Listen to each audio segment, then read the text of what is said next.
someone who only just recently started playing Dark Souls and still hasn't finished half of them, I felt that it was my duty to explain something that I've realized about myself and other Souls-like fans. You see, Dark Souls changes a person.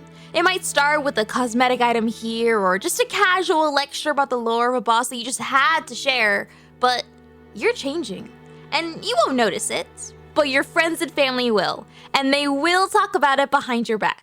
And that's where I come in. I've done the research, I've analyzed the data, and I've looked at every single fucking boring item, weapon, and soul, or whatever description in the game, and I have compiled a list of 5 stages of being a Dark Souls fan, so that you too can finally be aware. Phase number 1, the Lomao, this item looks stupid, so I'm gonna use it phase. This phase, it's the beginning, it's the early days. You're still new to the game, and each area you go to is just a new wonder to behold. You're wearing that silly cosmetic item they find because, while it may not be optimized for your build, you don't care. It makes you look like a giant, stupid yellow thumb, and that's important too. Characteristics that you may be in this phase include 1, having stats that are just kinda all over the place because each new weapon you get makes you want to respec into that class. 2, constantly dying because turns out this game is hard and you actually might need a little bit of strategy.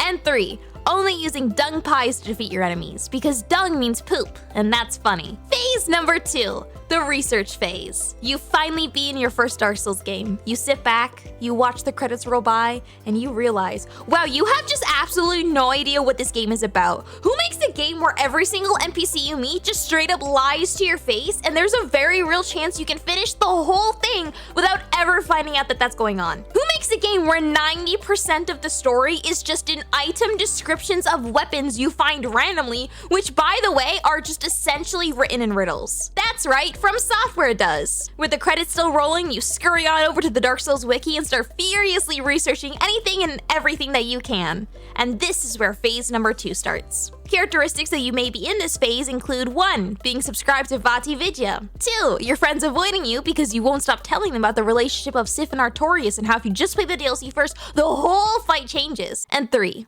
having this profound lust for new knowledge about the game and craving just any possible way that you can share this knowledge that you've gained. And what do you do with this newfound information and desperate need to share it?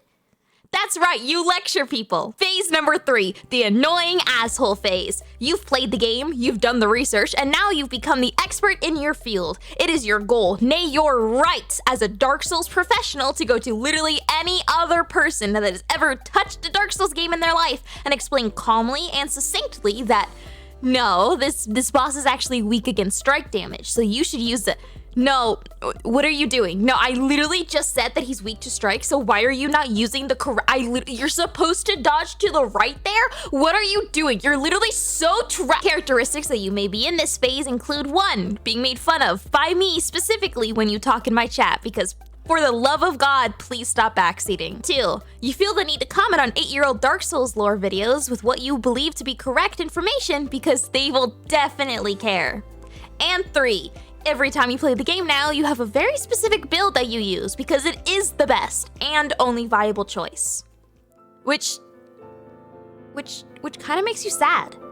I mean, every time you play the game now, you don't even have that much of a struggle with it anymore. You know the steps to make, the enemies to avoid, the weapons to get. There's just no difficulty with it.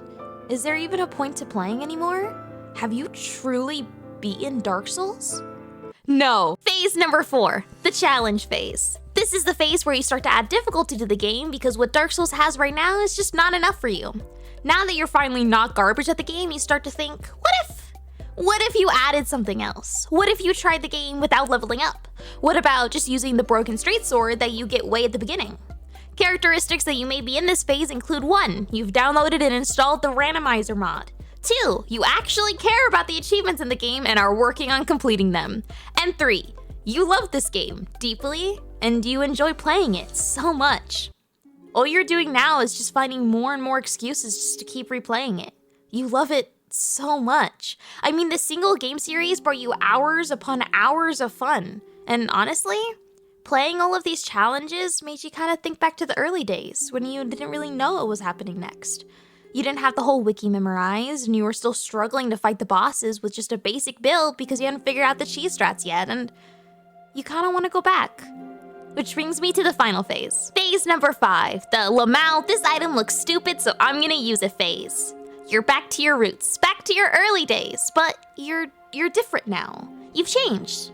I mean, you still play challenge runs, you still have the wiki memorized forwards to back, but it's more than that. You love this game and all that it includes, and it makes you happy to play. And honestly, you're happiest just simply playing the game. With only dung pies, because dung means poop, and that's funny.